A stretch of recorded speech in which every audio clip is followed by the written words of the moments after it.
Bonsoir à tous. Me revoilà encore. On va développer un thème. La différence entre la parole de foi et la parole de connaissance. Je ne sais pas si je peux appeler ça comme ça. Mais je vais essayer d'expliquer un peu à mes frères chrétiens combien de fois le diable nous utilise pour faire certaines choses. Aujourd'hui, tout le monde est devenu homme de Dieu. Non, ça vraiment. Si on est 3 milliards sur la terre, il y a 2 milliards 500 personnes qui sont hommes de Dieu. On ne sait plus qui est homme de Dieu, qui est homme du diable. Tout le monde a Bible, tout le monde donne parole. Mais mes frères et sœurs, vous aussi, vraiment, sachons faire la différence. Je prends un gars qui se lève, il se prétend un homme de Dieu. La parole de connaissance là, c'est bien beau.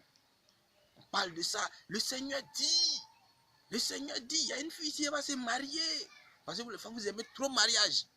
Le Seigneur dit, il y a un monsieur ici, il a un habit jaune, il va travailler demain. Les garçons, vous aimez trop travail. Je n'ai pas dit que travailler c'est mauvais. Je n'ai pas dit que se marier c'est mauvais.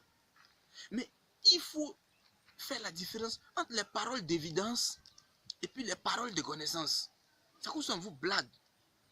Parce que quelqu'un se lève dans une assemblée. Il y a une femme ici, le Seigneur dit, de lui dire qu'elle a le fibrome. Il entend de la visiter. C'est bien beau. Mais 80% des femmes qui sont là, elles ont le fibrome. C'est clair. Ça, c'est une évidence.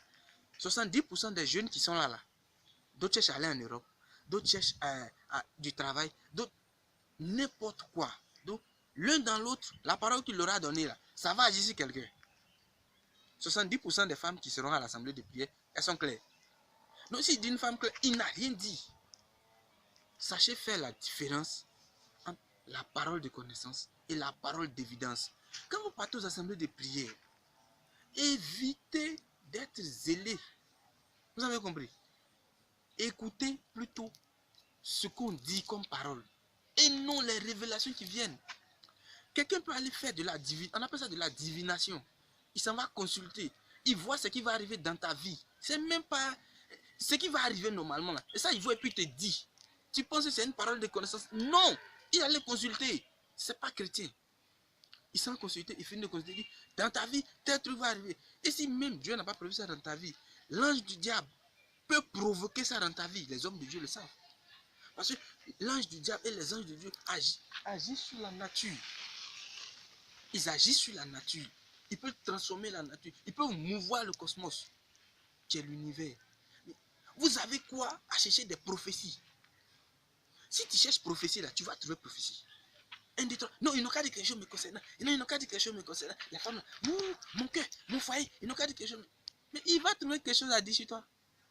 Tu penses que c'est de la parole de connaissance? C'est de la parole d'évidence. C'est pas parole de connaissance. À cause on vous blague. Je souhaiterais que quand vous partez aux assemblées de prière, tu prends ta Bible, on donne le texte. Vous tous, vous méditez. Et il faut aimer les paroles de foi. Qu'est-ce que Jésus a dit? Il dit, toi, va. Ta foi t'a sauvé. Si vous avez une foi petite, vous déplacerez des montagnes. Vous ferez des œuvres plus grandes que moi. Il n'a pas dit si vous avez des paroles de connaissance. On force maintenant l'Esprit Saint à donner parole de connaissance. En Côte d'Ivoire, ici, on a vu. En 2010, on a vu. Et parole de connaissance. Ils ont donné ça à certains hommes politiques. Ils se sont basés dessus. Il y a eu tous les pétards qu'on devait avoir. Évitez les prophéties. On sait que l'être humain cherche à voir ce que Dieu même voit. Ça, c'est normal, c'est le propre de l'homme. On cherche à voir le lendemain. Mais étant chrétien, là, prions Dieu pour qu'il nous préserve du mal. Ne cherchons pas à voir le lendemain. Dieu lui-même peut te donner toi-même ta parole de connaissance dans tes songes. Pourquoi Dieu ne t'a pas permis, c'est forcément un homme de Dieu qui va parler. Les paroles de connaissance que Dieu peut donner à un homme pour te donner là, ça a plus une portée spirituelle qu'une portée physique. Il prend un exemple. Il dit, dans ta famille, il y a une maladie héréditaire. Le Seigneur est en train de descendre dans ta famille depuis ta lignée. Par rapport à ta foi que tu as eue, il est en train de couper ces liens d'hérédité, de maladie. Après, il dit, le sang de Christ est en train de te visiter tes enfants. Et quand c'est comme ça, tu t'effondres, il vient, il prie sur toi, tout ce qui est bloqué dans ta vie, le Seigneur restaure ça. Ça n'a pas trop une portée matérielle. On dit, hey, ton visa est bloqué, ils vont changer ton visa. Oh, tout le monde crie, Jésus. Mais mon ami, il va provoquer, ils vont aller mouvoir le cosmos, tu vas provoquer ton visa. Tu vas avoir ton visa. Quand tu vas partir là, tu vas aller voir le noir là-bas. Tu vas venir accuser Jésus. Mon frère, c'est ce que je voulais vous dire. Aimez plus les paroles de foi que les paroles de connaissance. Avec la foi, on déplace les montagnes. Jésus même l'a dit. Bonne soirée à tous. Que Dieu nous bénisse.